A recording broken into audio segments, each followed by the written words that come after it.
Hi everyone, happy Monday. Back, one and only Ivan.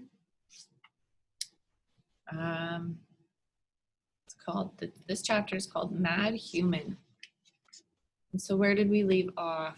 They put up that billboard, remember, that Ivan made? Let's see. A mad gorilla is loud, but a mad human can be loud too, especially when he is throwing chairs and turning over tables and breaking the cotton candy machine.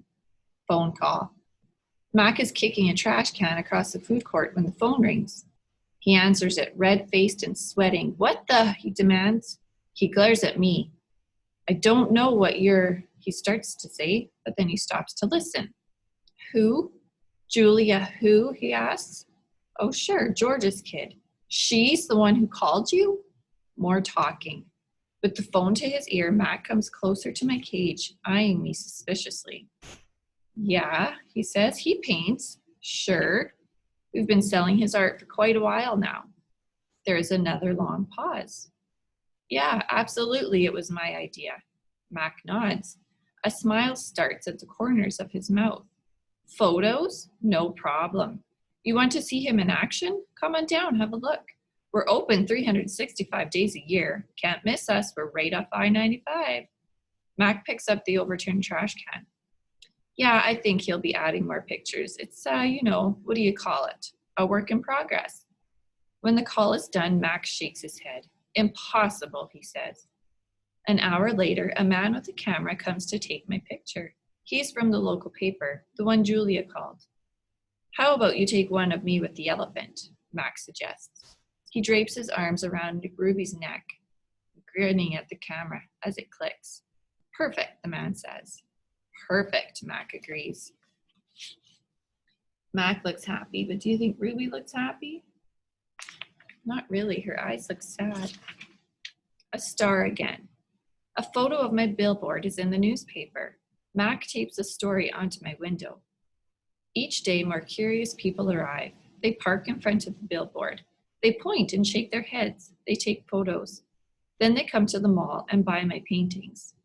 While visitors watch, I dip my hands in fresh buckets of paint. I make pictures for the gift shop, pictures to add to the billboard, trees with birds, a newborn elephant with glittering black eyes, a squirrel, a bluebird, a worm. I even paint Bob so he can be on the billboard too. I can tell he likes the picture, although he says I didn't quite capture his distinguished nose. Every afternoon, Mac and George add my new pictures to the billboard. People sew their cars while they work. Drivers honk and wave. My gift shop pictures now cost $65 with the frame. The Ape Artist. I have new names. People call me the Ape Artist, the Primate Picasso. I have visitors from morning till night, and so does Ruby. But nothing's changed for her. Every day at 2, 4, and 7, Ruby plods through the sawdust with Snickers on her back. Every night she has bad dreams. "Bob," I say, after I've soothed Ruby to sleep, "my idea isn't working." Bob opens one eye. "Be patient." "I'm tired of being patient," I say. Interview. This evening, a man and a woman come to interview Mac, and also Julia and George. The man has a large, heavy camera perched on his shoulder. He films me as I make my pictures. He films Ruby in her cage with her foot roped to the bolt in the floor. "Mind if I take a look around?" he asks. Mac waves a hand. "Be my guest." While Mac and the woman talk, the cameraman walks through the mall. He pans his camera right and left, up and down. When his eyes fall on the claw stick, he stops. He trains his camera on the gleaming blade. Then he moves on. The early news. Mac turns on the TV. We are on the early news at 5 o'clock. Bob says, "Don't let it go to my head." There we all are. Mac, Ruby, me, George and Julia, the billboard, the mall, the ring, and the claw stick. Signs on sticks. In the morning, several people gather in the parking lot. They're carrying signs on sticks. The signs have words and pictures on them. One has a drawing of a gorilla cradling a baby elephant. I wish I could read. Protesters. More people with signs come today. They want Ruby to be free. Some of them even want Mac to shut down the mall. In the evening, George and Mac talk about them. Mac says they're protesting the wrong guy. He says they're going to ruin everything. He says thanks for nothing, George. Mac stomps off. George, holding his mop, watches him leave. He rubs his eyes. He looks worried. Dad, Julia says, looking up from her homework, you know what my favorite sign was? George asks, which one? The one that said, elephants are people too. George gives her a tired smile. He goes back to work.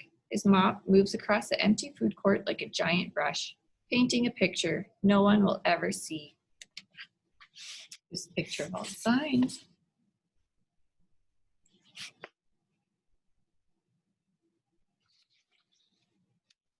Check marks. A tall man with a clipboard and pencil come to visit. He says he is here to inspect the property. He doesn't say much, but he makes many check marks on his paper. He looks at my floor. Check. He examines Ruby's hay. Check. He eyes our water bowls. Check. Mac watches him, scowling. Bob is outside, hiding near the dumpster. He does not want to be a check mark. Free Ruby. Every day there are more protesters and cameras with bright lights. Sometimes the people carrying signs shout, "Free Ruby, free Ruby." Ivan, Ruby asks, why are those people yelling my name? Are they mad at me? They're mad, I say, but not at you. A week later, the inspecting man comes back with a friend, a woman with smart dark eyes like my mother's. She has a white coat on and she smells like lobelia blossoms. Her hair is thick and brown, the color of rotten branch teeming with luscious ants. She watches me for a long time. Then she watches Ruby. She talks to the man. They both talk to Mac. The man gives Mac a sheet of paper. Mac covers his face. He goes to his office and slams the door. New box. Something strange is happening. The white-coated woman is back with other humans. They place a large box in the center of the ring. It's Ruby-sized. And suddenly, I know why the woman is here. She's here to take Ruby away.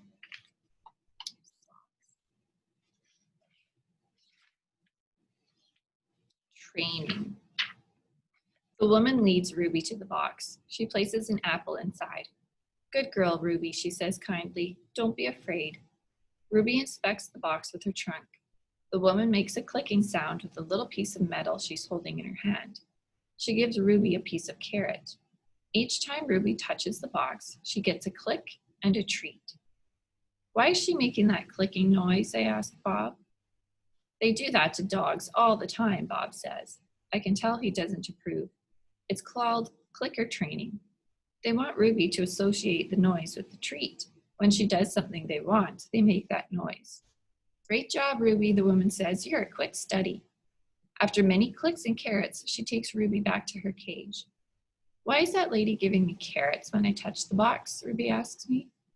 I think she wants you to go inside, I explain. But there's nothing inside, Ruby says, except an apple. Inside that box, I say, is the way out. Ruby tilts her head. I don't get it. See the picture of the red giraffe on the box? I think the lady is from the zoo, Ruby.